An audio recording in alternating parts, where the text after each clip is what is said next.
स्वागत है आपका ज्ञान सागर संस्थान के ऑनलाइन प्लेटफॉर्म पर। मैं सत्या सर आप सभी का फिर से स्वागत करता हूं हमारी यूट्यूब की क्लासेस में। तो स्टूडेंट्स, इस सीरीज़ में जैसा कि हम लोग आपके जो MTS के पेपर हो रहे हैं, इनमें आने वाली जीएस के क्वेश्चन के सेक्शंस को कवर कर रहे हैं, समझ रहे हैं कि पेपर कैसा हो रहा है, और डेली का डेली हम लोग डे बाय डे एनालिसिस कर रहे हैं, जिसके माध्यम से आपको पता चल सके कि पेपर कैसे होने वाला। तो हम लोग बहुत ही कम समय में, मात्र 15 मिनट के इस वीडियो में पूरी क्लास को फिनिश करेंगे। आपके कम से कम समय में आप ये समझ सकेंगे एग्जाम के क्वेश्चंस कैसे आ रहे हैं, पैटर्न कैसे आ रहा है, इसको हम लोग समझने वाले हैं। तो जल्दी से, अगर आप चैनल पर नए हैं तो पहला काम सब्सक्राइब करना है, शेयर करना है, और इसी के साथ में आपके चालू करनी है क्लास हमें। ठीक है, देखिएगा हमारा आपका जो आपका पेपर था, आज के शिफ्ट का क्वेश्चन थे, उसमें यहाँ से पूछा गया था साइंस का पहला क्वेश्चन था हमारे सामने है, लेकिन में से कौन सा इमल्सन का उदाहरण है। ठीक है, अब मैं एक आपको और फिर से मैं आप सभी विद्यार्थियों से पहले बोलना चाहता हूँ, बताने से पहले कि जितने भी विद्यार्थी हैं वो हमारे आपके जो यूट्यूब अपलोड होते हैं वीडियो, उनके कमेंट सेक्शन में जाकर जो आप पेपर देकर आए हैं उसमें अपने जो क्वेश्चंस आपको याद रहे उनको बता सकते हैं, ताकि हम लोगों को क्वेश्चन पेपर डिस्कस करने में आप लोगों के लिए हेल्प हो। दूसरी चीज़, जो हमारा टेलीग्राम चैनल है ज्ञान सागर का, उसका डिस्कशन ग्रुप चलता है, आप उसको ज्वाइन करके वहाँ पर भी अपने क्वेश्चंस को रख सकते हैं कि इस दिन के सेक्शन में ऐसे ऐसे क्वेश्चंस आए हुए हैं इस शिफ्ट में। ठीक है, तो ताकि हम लोगों को भी आसानी होगी, आप लोगों को भी आसानी होगी, आपके सहयोग से हम आपके क्वेश्चंस को डिस्कस करेंगे। ठीक, तो यहाँ पर अभी हम लोग क्या करने जा रहे हैं कि यहाँ पर हम लोग क्वेश्चन को देखेंगे। तो देखिएगा, यहाँ पे हमारा पहला क्वेश्चन था कि यहाँ पे कौन सा आपका इमल्सन का उदाहरण है। देखो, इमल्सन का हम लोग इसको आपका इमल्सिफिकेशन बोलते हैं, या तो हिंदी में बोलते हैं पायसीकरण बोलते हैं। पायसीकरण जो होता है मेनली आपका फैट होता है, वसा होता है, उसका होता है। तो यहाँ पर आपका क्वेश्चन है इसका आपका पायसीकरण होता है दूध। ठीक है, दूध में आपका जो फैट होता है, ऑप्शन के अकॉर्डिंग वहाँ पे क्या होगा, दूध होगा। तो इसके अलावा जो आपका मक्खन है, मार्जरीन है, दूध, क्रीम, फोटोफिल्म का प्रकाश संवेदी पक्ष, मैग्मा और धातु काटने में काम आने वाले तरल जो होंगे, लिक्विड्स होंगे, उनमें आपका क्या होगा, इमल्सन का प्रोसीजर्स होगा। ठीक है, अगला देखो यहाँ पर सेंसस से आपने जितने भी पिछले वीडियो देखिएगा, हर बार सेक्शन से सेंसस से क्वेश्चन आ रहा है, और सिक्किम का ये रिपीटेड क्वेश्चन है आपका कि 2011 में सबसे कम जनसंख्या किस राज्य की है, तो आपका आंसर क्या होगा, सिक्किम होगा। ठीक है, सबसे कम जनसंख्या सिक्किम की है, सबसे ज्यादा कहाँ की है, आपके उत्तर प्रदेश की है। रिपीटेड क्वेश्चन है। जल्दी से सेंसस रिलेटेड पॉइंट देख लेते हैं। सर्वाधिक जनसंख्या और घनत्व वाला राज्य कौन सा होता है, आपका बिहार होता है। सबसे कम जनसंख्या घनत्व वाला राज्य कौन सा, अरुणाचल प्रदेश है। उच्चतम जनसंख्या वाला राज्य मतलब हाईएस्ट पॉपुलेशन किसकी है, यूपी की है, और मिनिमम किसकी है, सिक्किम की है। सबसे कम सेक्स रेशियो कहाँ का, आपका हरियाणा का है, और सबसे लिटरेसी वाला राज्य कौन सा है, केरल का है। लोएस्ट लिटरेसी किसकी है, बिहार की। तो ये आपके ऐसे स्टैटिक फॉर्म में क्वेश्चन पूछे जा रहे हैं, डाटा पूछा जा रहा है, बहुत कम पूछा जा रहा है, लेकिन ऐसे क्वेश्चन बहुत ज़्यादा हो रहे हैं कि किसकी साक्षरता दर ज़्यादा है, किसकी जनसंख्या ज़्यादा है, ऐसे टाइप से क्वेश्चन हो रहे हैं। ठीक है, तो यहाँ पर हमारा आपका क्या है कि ये हो गया। अगला पॉइंट देखिएगा, 2011 की जनगणना के साथ सबसे अधिक आबादी से मेट्रो शहर, ये भी क्वेश्चन रिपीटेड है। ये भी क्वेश्चन रिपीटेड है कि सबसे ज़्यादा आबादी किस मेट्रो शहर की, और आंसर क्या होगा हमारा आपका मुंबई। मुंबई की आबादी क्या है, सबसे अधिक आपका आबादी वाला क्या है, मेट्रो शहर। मेट्रो शहर जो हमारे आपके जो महानगर होते हैं उनकी बात हो रही है। तो मेनली हमारे आपके जो 4 महानगर होते हैं, दिल्ली, मुंबई, चेन्नई और कोलकाता, इन 4 महानगरों की बात करते हैं। तो सबसे ज़्यादा आबादी कहाँ की है, आपकी मुंबई की है। इसकी आबादी लगभग आपकी 1,83,94,392 है। लगभग इसकी आबादी उतनी ही है जितनी हमारी क्या है वर्तमान में श्रीलंका की आबादी है। श्रीलंका की आबादी लगभग 2 करोड़ है। आप समझ लीजिएगा, श्रीलंका मुंबई के बराबर है। इसके बाद सेकंड पर आपका दिल्ली है, थर्ड पर कोलकाता, चौथे पर कौन है आपका, चेन्नई है। आपके सामने ये भी लिखे हुए हैं, तो कभी आपसे पूछे कि सेकंड, थर्ड, फोर्थ, तो वो भी आपके सामने हो जाएगा। अगला क्वेश्चन देखते हैं, स्विस ओपन बैडमिंटन टूर्नामेंट। तो ये करंट का क्वेश्चन हो गया। Swiss open tournament badminton tournament 2022 का किसने जीता है, पीवी सिंधु को जीता है। तो बैडमिंटन की आपकी प्रतियोगिता किसकी, पीवी सिंधु की। और ये जो पीवी सिंधु है, इनको भी याद रखिएगा, जो पीवी सिंधु है इन्होंने ही आपका क्या किया था, आपका कांस्य पदक को भी जीता था हमारा आपका कहाँ पर, आपका इस बार के जो टोक्यो ओलंपिक्स हुए थे उनमें। ठीक है, तो पीवी सिंधु को इस बारे में भी याद रखिएगा। ठीक, भारतीय संविधान की प्रस्तावना में पहला संविधान संशोधन कब किया गया था। प्रस्तावना में हमारा आपका संविधान संशोधन कब होता है, सबसे पहला 1976 में होता है, और अमेंडमेंट कौन सा होता है, 42। 42वें संविधान संशोधन 1976 के द्वारा संविधान में आपका पहला संविधान संशोधन किया गया, और इसके द्वारा 3 शब्द सोशलिस्ट, सेक्युलर एंड इंटीग्रिटी आपके शब्द जोड़े गए हैं। यानी हमारा आपका क्या है, यहाँ पर समाजवाद, इसको बोलते हैं हम लोग आपका पंथ निरपेक्ष, और इसको बोलते हैं हम लोग आपका अखंडता। ये 3 शब्द जोड़े गए आपके किसके बाद में, आपके 42वें संविधान संशोधन के बाद से। समाजवाद और पंथ निरपेक्ष, इन दोनों शब्दों को संविधान की प्रस्तावना के प्रथम पैराग्राफ में जोड़ा गया था। और इसको जो अखंडता शब्द है इसको आपके प्रस्तावना के छठे पैराग्राफ में जोड़ा गया था। अगर थोड़ा सा डीप बनता है तो यहाँ से भी देख लीजिएगा। और रही बात ये प्रस्तावना में संशोधन का अधिकार होता है, ये केस बहुत ज़्यादा पूछा जाता है, बहुत ही ज़्यादा, कि संविधान के स्वरूप का निर्धारण करने वाला जो सबसे इम्पोर्टेंट केस है केशवानंद भारती बनाम कौन सा राज्य, केरल राज्य। ये जो केस होता है ये चालू होता है आपका, इसका फैसला था कब 1973 में। और इसके अंतर्गत में क्या बोला गया था, प्रस्तावना जो है तो संविधान का क्या है आपका अंग है। प्रस्तावना को पहली बार संविधान के अंग के रूप में स्वीकारा किया गया था और बोला था कि संविधान में प्रस्तावना हम संशोधन कर सकते हैं लेकिन उसके मूल रूप या कॉन्सेप्ट या ढांचे में परिवर्तन किए हुए बिना। ठीक है, तो 1976 का केस है आपका, तो संविधान संशोधन का 42वां संविधान संशोधन 1976 और इसमें संशोधन हुआ था। अगला क्वेश्चन है यहाँ पर आपका संविधान की प्रस्तावना सबसे पहला संशोधन, प्रस्तावना नहीं होगा संविधान में, यहाँ पर क्या है गलत, प्रस्तावना नहीं है यहाँ पे क्या है, संविधान में सबसे पहला संशोधन कब हुआ था 1951 में। 1951 के द्वारा आपके संविधान की प्रस्तावना में प्रथम संविधान संशोधन, याद रखिएगा जो प्रथम संविधान संशोधन है फर्स्ट अमेंडमेंट है तो वो कब होता है आपका 1951 में होता है। और इसके द्वारा क्या गया था, संविधान की आप में नवी अनुसूची जोड़ी गई थी। यहाँ पे क्या जोड़ी गई है, नवी अनुसूची जोड़ी गई है। और ये जो आपके अनुच्छेद लिखे गए हैं इन अनुच्छेदों में भी क्या हुआ था, परिवर्तन हुआ था। ठीक है, दोनों अनुच्छेद ये जोड़े गए और आपके क्या हुआ, ये नवी अनुसूची आपके लिए नवी अनुसूची, आप इतने सारे अनुच्छेद तो याद नहीं कर सकते हैं, ये इनके 15 के अंदर सब पार्ट से इनमें कुछ चेंजमेंट हुए थे, कई सारी चीजें हुई थी, लेकिन आपके लिए मेन क्या है यहाँ पर आपका नवी अनुसूची। याद रखिएगा नवी अनुसूची किससे संबंधित है, ये नवी अनुसूची संबंधित है किससे, भूमि सुधार से। याद रखिएगा किससे है, भूमि सुधार से। नवी अनुसूची भूमि सुधार से है। 10वीं किससे संबंधित है, दल बदल से है। 11वीं अनुसूची किससे है, पंचायती राज से है। और आपकी 12वीं किससे है, 12वीं की अगर हम लोग बात करते हैं तो वो आपके नगर पालिका से। ठीक है, वो ग्राम पंचायतों के लिए, ये नगर पालिका के लिए। और आपकी 10वीं दल बदल भी बहुत ज़्यादा पूछी जाती है। 1985 में 52वां संविधान संशोधन है। 11वीं आपकी 73वां संविधान संशोधन 1992 है। और ये आपकी जो 12वीं नगर पालिका वाली ये भी आपकी कौन सी है, ये आपकी 74वां संविधान संशोधन 1992। ठीक है, दोनों लागू 1993 में होते हैं। तो आपको ये आपका 1951 में क्या हुआ था, पहला संविधान संशोधन हो गया था। ठीक है, आगे देखते हैं। अगला क्वेश्चन है पंडित रामनारायण किस वाद्य यंत्र से संबंधित है। देखो आपका मैंने बताया हुआ है, ओलंपिक से क्वेश्चन आ रहे हैं, नृत्य से आ रहे हैं, संगीत से आ रहे हैं, स्टैटिक से बड़े अच्छे question, static plus current plus Olympic. ठीक है, इनसे क्वेश्चन पक्के बन ही रहे हर हालत में, हर शिफ्ट में मैं बता रहा हूँ आपको, हर पेपर में आपको क्वेश्चन मिल रहे हैं। यहाँ पर आपके रामनारायण से किससे संबंधित है, सारंगी एक प्रकार का वाद्य यंत्र है, उसके लिए आपके कौन आपके फेमस है, आपके रामनारायण। ठीक है, पंडित रामनारायण इसके लिए फेमस है।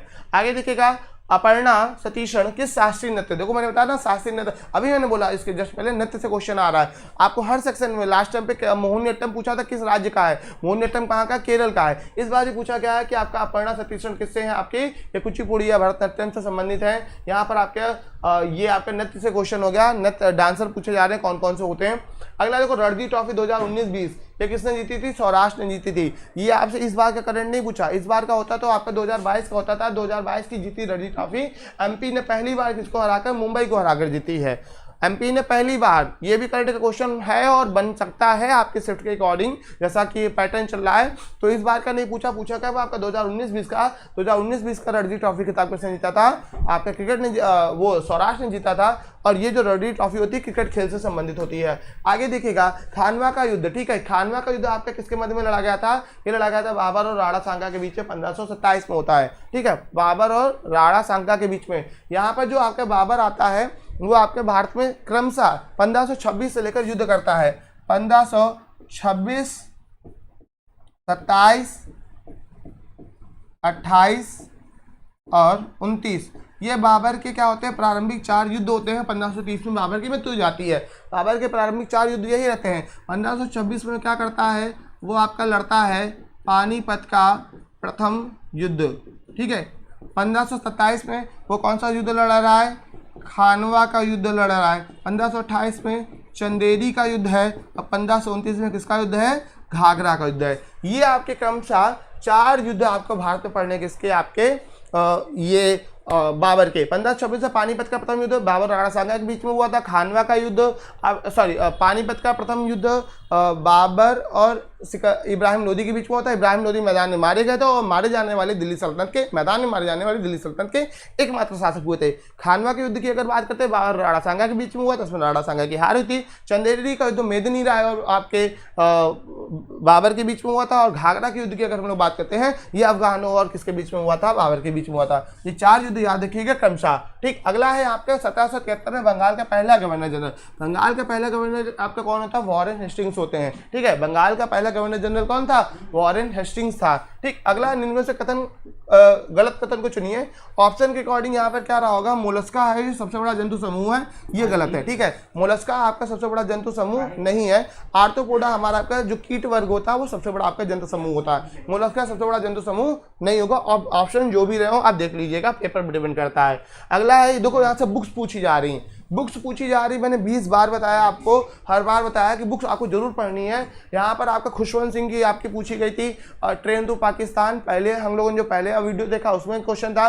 दूसरी जो वीडियो था उसमें हम लोगों ने अनफिनिश्ड है मोरायर प्रियंका चोपड़ा की बुक देखी थी। तीसरी बुक आप देख रहे हो इमरान हाशमी की द आपका किस ऑफ लाइफ, ये किसकी, इमरान हाशमी बिलाल सईद, इन दोनों लोगों ने मिलकर की थी। एक आपके दूसरे नाम याद रखिएगा, बिलाल सईद। ठीक है, तो बिलाल सईद और इमरान हाशमी की किताब कौन सी, आपकी द केस ऑफ लाइफ। ठीक है, ये भारतीय अभिनेता है, फेमस है, आप जानते ही होंगे। Who is the author of pride and prejudice. ये देखो ये 1813 में लिखी गई किताब है, किसकी, जेन ऑस्टन की। देखो फिर से किताब से क्वेश्चन हो गया। 1813 में आपका प्राइड एंड प्रेजुडिस बुक लिखी थी, जिस पर 2005 में मूवी भी बनी है। तो आप समझ लो आपका इस समय एग्जामिनर जो है अलग ही मूड में बैठे हुए हैं। उन्होंने पहले सेट में हम लोगों ने डिस्कस किया था, चन्ना मेरे या गाना पूछा था, और इस समय वो पिक्चरों पर आधारित किताबें और उनके अभिनेताओं की रचनाएं पूछ रहे हैं, समझ लीजिएगा। अब ऐसा नहीं कि इसका आज चलो ठीक है आज हम लोग क्या करेंगे, पिक्चर देखेंगे गाना सुनेंगे, नहीं ये नहीं करना, हम लोग पढ़ना है। पेपर का पैटर्न ये है, देखिएगा आगे देखिएगा। टोक्यो ओलंपिक, फिर से टोक्यो ओलंपिक का क्वेश्चन। टोक्यो ओलंपिक में पूछा था स्वर्ण पदक किसने जीता था, ये पूछा था। पैरा ओलंपिक से पूछा था, अवनी लेखरा ने स्वर्ण पदक जीता था। ओलंपिक से क्वेश्चन हर हालत में हर शिफ्ट में एक बनना है, ओलंपिक रट के जाइएगा। ये भी पूछा गया था कि सबसे पहले आपको ओलंपिक में क्वालिफाई करने वाली फेंसर कौन थी, भवानी देवी। ये सेकंड शिफ्ट में था आपका। हर बार ओलंपिक से क्वेश्चन आ रहे हैं। तो यहाँ पर क्या हुआ था, टोक्यो ओलंपिक में भारत ने किस स्पोर्ट गेम में ब्रॉन्ज जीता था, आपका हॉकी। ठीक है, हॉकी की टीम भारत की टीम थी, उसने आपका काफी सालों बाद में आपका ब्रॉन्ज जीता। तो बहुत बड़ी उपलब्धि थी किसके लिए, भारत की हॉकी टीम के लिए। लेकिन उसे किसने टोक्यो ओलंपिक में बैडमिंटन कहाँ से पदक, अभी देखो मैं पीवी सिंधु का जिक्र करके आया था, वहां पर यही क्वेश्चन आ गया फिर से टोक्यो ओलंपिक का। किसने, पीवी सिंधु ने। अभी इन लोगों ने पीवी सिंधु से 2 क्वेश्चन हो गए एक ही शिफ्ट में। पहला इन्होंने क्या जीता, स्विस ओपन जीता, दूसरा इन्होंने क्या जीता, कहां से पदक जीता, किसमें, टोक्यो ओलंपिक में जीता। तो इसलिए बता रहे हैं कि टोक्यो ओलंपिक आपको हर हालत में पढ़ना है। लेकिन कौन सबसे पुराना वेद है हमारा, आपका कौन सा, ऋग्वेद है। और इसी के आधार पर हमारे यहाँ पर बनता है ऋग्वैदिक काल बनता है, जो 1500 से लेकर 1000 ईसा पूर्व का होता है। ठीक है, तो इस 1000 ईसा पूर्व के काल, 1500 से 1000 ईसा पूर्व के काल को हम लोग ऋग्वैदिक काल बोलते हैं। किसके आधार पे, ऋग्वेद के आधार पे, क्योंकि इसमें आपके ऋग्वेद लिखे गए।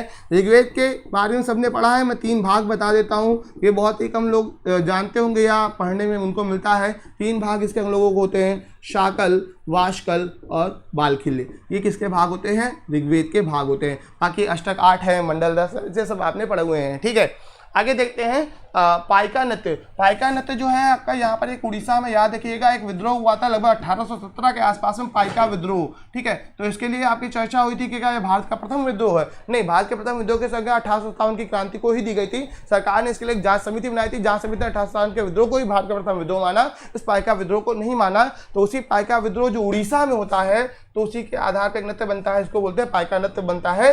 और यहाँ पर क्या होता है, आपने काला का भाला और ढाल वगैरह लेकर फाइट करता है, नृत्य करता है। अगला 2021 में बंगाल, बे ऑफ बंगाल है। BF मतलब क्या, बे ऑफ बंगाल में साइक्लोन आया था, किस ओशियन से आया था, वो आपका अंडमान प्रशांत कैस्पियन सागर। देखो ये ऑप्शंस है, अंडमान सागर से, प्रशांत सागर से, कैस्पियन सागर से, ऐसे करके ऑप्शन है। कैस्पियन होगा ही नहीं, क्योंकि मिडिल ईस्ट का पैसिफिक ओशियन नहीं होगा। ये कहाँ से होगा हमारा, आपका ये बे ऑफ बंगाल में, तो बे ऑफ बंगाल का ही हिस्सा क्या होता है, आपका अंडमान सागर होता है। तो हम इसको बोलेंगे कहाँ से आएगा, अंडमान सागर से। अब ये डिपेंड करता है कि हमारा आपका ऑप्शन में किस आपके क्वेश्चन में किसका पूछ रहा है। जैसे कई सारे आते हैं, अम्फान आया था, ठीक है, या इस साल जैसे आसानी करके एक तूफान आया, इस पर डिपेंड करता है। लेकिन बे ऑफ बंगाल का हिस्सा केवल क्या है, आपका अंडमान ओशियन है, कैस्पियन नहीं होगा, मिडिल ईस्ट का है। प्रशांत आपका बहुत दूर है आपका, ठीक है, केवल आपका ऑप्शन के अकॉर्डिंग क्या होगा, अंडमान ओशियन होगा।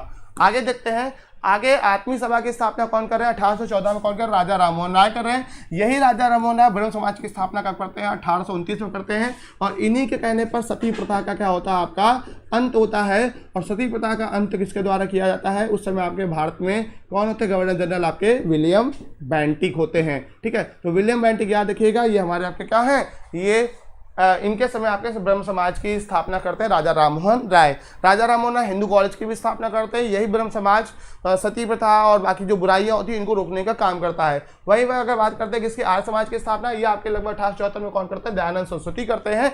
आर्य समाज अलग है, ब्रह्म समाज अलग है। ठीक है, तो ये दोनों आपके याद रखिएगा। और इससे आत्मीय सभा पूछा गया था, राजा राममोहन राय की दूसरी आपकी पूछी गई थी। एक क्वेश्चन यहाँ से ये बन जाता है, जो राजा राममोहन की रचनाएं होती हैं वो पूछी जाती हैं। जैसे आपका इन्होंने एक रचना थी इनकी, राजा राममोहन राय की पहली रचना, जिसको हिंदी में बोलते हैं एकेश्वरवाद का उपहार, ये इनकी पहली रचना है। या इसी को हम लोग बोलते हैं तोहफत उल मोहद्दीन, ये इन्होंने फारसी भाषा में लिखी थी। तो तोहफत उल मोहद्दीन इनकी पहली रचना है। हिंदी में इसका अर्थ होता है आपका क्या? एकेश्वरवादियों के लिए उपहार। ठीक है, अगला क्वेश्चन है यहाँ पे, भारत का राष्ट्रीय प्रतीक लॉयन कैपिटल किस सम्राट द्वारा बनवाया गया है? और इसका आंसर क्या होगा? सम्राट आपका अशोक। अशोक जो थे उनका जो सारनाथ का स्तंभ होता है वहाँ पर आपका लॉयन कैपिटल मिलता है। एक आपका एक ऐसा मतलब स्तंभ जिसमें चार ओर आपके शेर है, उसके नीचे आपके हाथी घोड़ा और बैल का आपका चित्र है। और साथ में क्या है? आपका जो चक्र है, अशोक चक्र है, वो भी आपका 24 तीलियों वाला अवेलेबल है। ठीक है, तो यहाँ पर ये हमारा आपका लॉयन कैपिटल है। अभी मोदी जी ने इसका उद्घाटन किया है, नए लॉयन कैपिटल का आपका उद्घाटन किया है। ठीक, आगे देखिएगा, भागीरथी के नाम से किस नदी का उद्गम हुआ है? भागीरथी जो है गंगा नदी का। यहाँ पर क्या होता है आपका? एक गंगोत्री आपका ग्लेशियर है और इससे एक नदी निकलती, कौन सी नदी? भागीरथी नदी। ठीक है, और यहाँ पर एक ग्लेशियर है जिसका नाम है सतोपंथ ग्लेशियर है, या सतोपंथ ग्लेशियर बद्रीनाथ के पास पड़ता है। यहाँ से निकलती एक नदी जिसका नाम कौन सा है? अलकनंदा नदी। भागीरथी और अलकनंदा दोनों नदियाँ क्या करती हैं? आपस में मिलती हैं। कहाँ पे मिलती हैं? देवप्रयाग में मिलती हैं, उत्तराखंड के देवप्रयाग में मिलने के बाद में जो नई नदी बनती है उसको नाम दिया जाता है कौन सा नदी? गंगा नदी। तो मेन नदी गंगा की कौन सी मानी गई है? आपकी भागीरथी, क्योंकि ये बोलते हैं ना कि गंगोत्री से कौन सी निकलती है, आप वो गंगा बोलते हैं, तो गंगा के रूप में सीधे गंगा नहीं निकल के वहाँ पे क्या निकलती है? भागीरथी निकलती है। मरु महोत्सव, मरु माने रेगिस्तान होता है, रेत का मैदान होता है। तो सीधी सी बात है, राजस्थान है वहीं पर रेत का मैदान होगा, और राजस्थान में भी कहाँ पर? जैसलमेर में। और यहाँ पर आनंद मठ, देखो कल के जो लास्ट वीडियो था मैंने उसमें इसको डिस्कस किया हुआ था, वहाँ पर आपका पूछा गया था कांग्रेस के अधिवेशन से सम्मेलन था। तो कांग्रेस के अधिवेशन में था पहली बार वंदे मातरम कब गाया गया था? ये आपका ये 1896 के जो कांग्रेस अधिवेशन की अध्यक्षता किसने की थी? ऐसे करके कुछ क्वेश्चन था, रहमतुल्लाह सयानी थे। वहाँ पे मैंने इसके बारे में बताया था। ये आपका आनंद मठ किसने लिखी थी? बंकिम चटर्जी ने लिखी थी। और ये आधारित है किस पर? ये आपका ये लास्ट क्लास में भी मैंने बताया था, ये आधारित किस पर? सन्यासी विद्रोह पर। और इसी में से हमने आपका एक गीत लिया हुआ है, आपका राष्ट्रगीत कौन सा? वंदे मातरम। ठीक है, राष्ट्रगीत हमारा इसी से हमने लिया हुआ है। भारत के प्रथम गवर्नर जनरल कौन थे? भारत के प्रथम गवर्नर जनरल आपके कौन थे? यहाँ पे लिखा नहीं, मैं बता देता हूँ। भारत के पहले गवर्नर जनरल कौन थे? William Bentinck. ठीक है, भारत के पहले गवर्नर जनरल कौन थे? विलियम बेंटिक थे। अगर बंगाल के पूछेंगे तो हम लोगों ने अभी देखा हुआ था, आपका बंगाल से रॉबर्ट क्लाइव थे, और बाकी यहाँ पर आपका ऐसे। ठीक है, पद्म सुब्रमण्यम का देखो फिर से नृत्य से, भैया नृत्य जरूर पढ़ के जाना, ओलंपिक जरूर पढ़ के जाना। ये हर हालत में इनसे दो चार क्वेश्चन आपको हर बार मिल रहे हैं। किससे संबंधित हैं? भरतनाट्यम से संबंधित हैं। ठीक है, तो ये आपका क्या हो गया? आपका एमटीएस का पेपर हो गया आपका इस शिफ्ट का। ठीक है, और जितने भी विद्यार्थी हैं, जैसा भी आपका वीडियो में रिकमेंडेशन हो, आपका कोई भी सुझाव कमेंट करके जरूर बताइएगा। अगर आप पेपर देने जरूर जाते हैं तो आप कमेंट करके नीचे आप कमेंट सेक्शन में अपने क्वेश्चन को पुट कर सकते हैं कि ऐसे ऐसे आपके क्वेश्चन आए थे, ताकि हम लोगों को भी या अन्य विद्यार्थियों को भी क्या हो, हेल्प हो, और हम लोग आपके सामने ऐसे क्वेश्चन करके ला सकें, आप भी देख कर जान सकें कि आपने कितना कैसे क्या किया है। आज के लिए इतना ही, धन्यवाद।